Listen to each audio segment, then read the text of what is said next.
pihakan. Cuman kalau misalnya itu cuman karena kata-kata dalam putusan, saya kira belum tepat ya. Tapi kalau memang itu bisa dibuktikan karena ketidakprofesionalan, ya.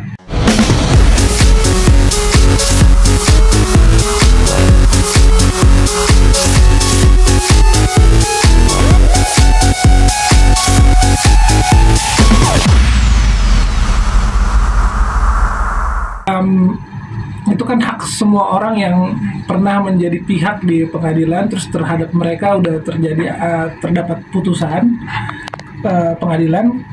Kalau dirasa putusan pengadilan itu merugikan yang bersangkutan dikarenakan adanya ketidakprofesionalan hakim, ya itu bisa mereka mengadukan hal tersebut ke Komisi Yudisial. Jadi itu hak semua orang yang pernah berperkara. Cuman masalahnya yang diadukan karena apa tadi?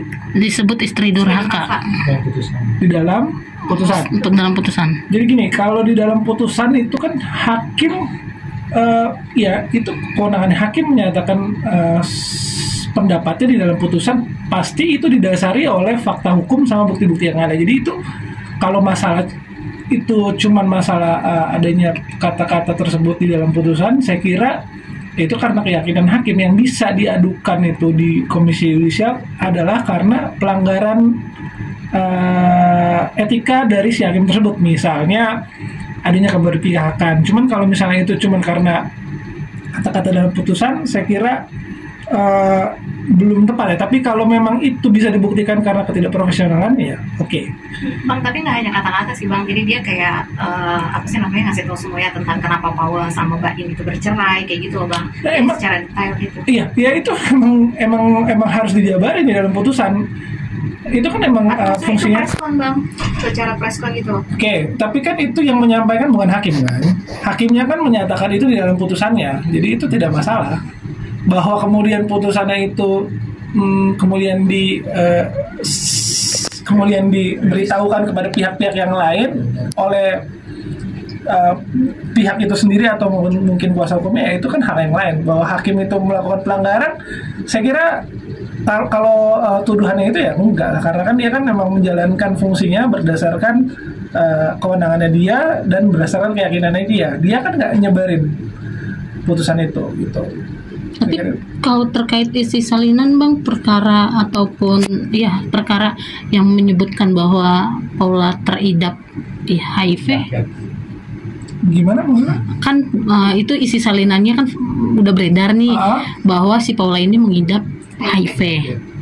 Nah itu bisa dilaporkan juga nggak Bang, entah si lawyernya, atau harusnya kan itu bersifat private ya, pribadi, tidak, karena kita cek di aplikasinya ya Bang, nggak ada kan ya itu. Ya kalau misalnya di website-nya pengadilan itu sendiri belum ada putusan itu, ya terus kemudian ada berita seperti itu, ya itu kan bukan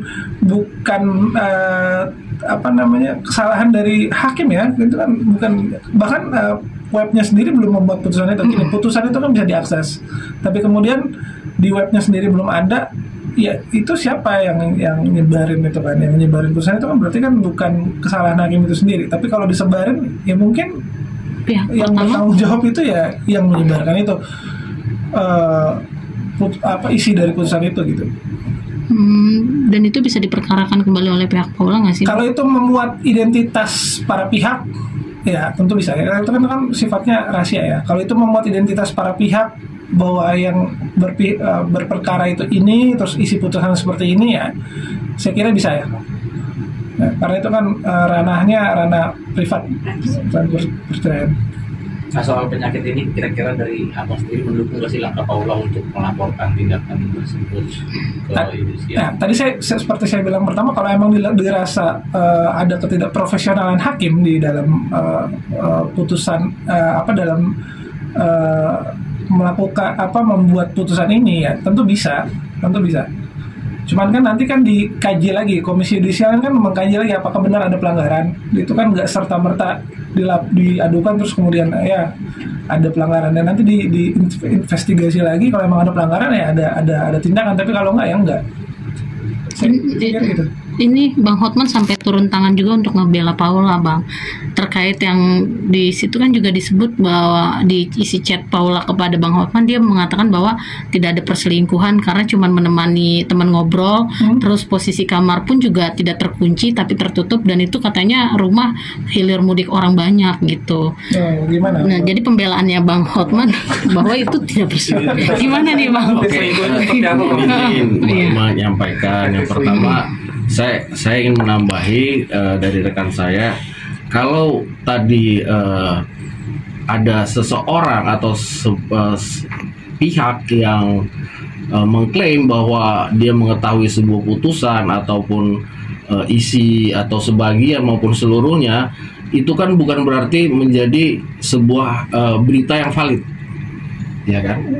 Nah, kemudian menanggapi isu yang Paula itu HIV atau sebagainya, itu juga mungkin kalau misalnya Mbak Paula merasa itu dirugikan, ya monggo saja, mau menggunakan hukum Paris, mau menggunakan langkah hukum, upaya hukum apapun, ya itu setiap orang berhak gitu.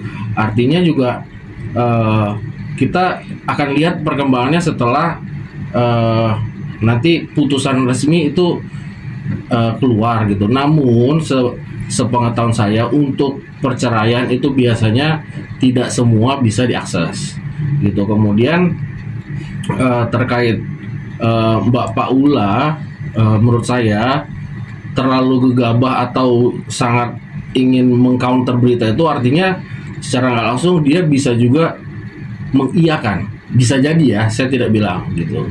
Artinya kalau kita dituduhkan sesuatu dan kita merasa tidak melakukan, kita ngapain takut?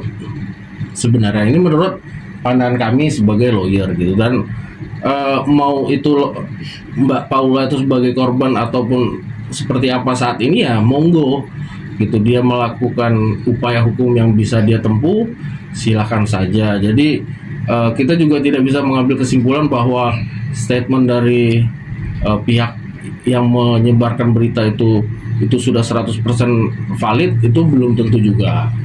Itu sih yang bisa kami sampaikan. Mungkin ada pertanyaan lagi? Udah.